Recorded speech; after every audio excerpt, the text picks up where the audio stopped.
Hi everybody, I'm Barbara Floersch, Director of the Grantsmanship Center. Welcome to our mini webcast series. I hope you'll join us to get a grip on this very competitive process and to learn what you need to do to win. I've put together this mini webcast to address 6 questions just to give you some idea of a few of the topics you will be addressing during this week of training. What 3 things affect funding available for federal grants?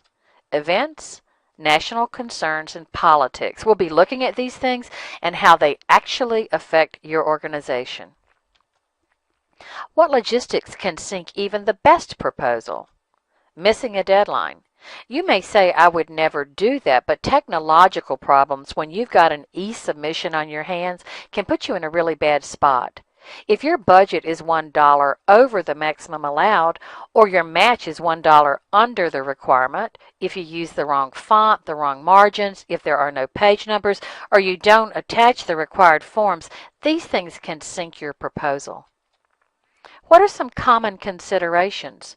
High-level evaluations are usually required in federal proposals, so we'll be looking at how you can find good third-party evaluators and how to work with them effectively. You're going to have to prove your expertise in the field, and so we'll be talking about how you can do that. Often, you'll have to use a best practice approach. Even when you don't, you'll need to show how your approach fits in the spectrum of best practices. What's the most critical thing you can do to win a federal grant? Study the application guidelines. Don't read them once, don't read them twice, interpret them, try to understand the information that's being requested of you, clarify any questions that you have, and write for points. We'll spend a lot of time in the training looking at how you interpret application guidelines so that you can answer the questions correctly. How can you be proactive? We often hear it's impossible to plan a good program, write a good proposal when you only find out about the competition 3 weeks before the grant proposal's due. Well, you don't want to wait to know about what's going to happen. You want to learn about all the grant programs that match your work that are available.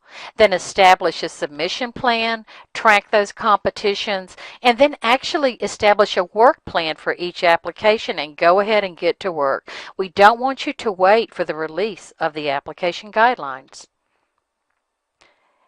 You really can't understand how to win unless you understand how reviews work. Well, they're managed in various ways, and we'll discuss this. We'll talk about how the evaluation criteria guide the reviews. The reviewers are your peers and they're experts, and we'll talk about what they will know and what they won't know, and even how you can become a reviewer. Even small errors cost points in the review process, and there are factors other than score that are also considered. We'll be looking at all of this. I hope you'll join us for this wonderful Competing for Federal Grants training. It'll give you what you need to win. Barbara Floersch for the Grantsmanship Center.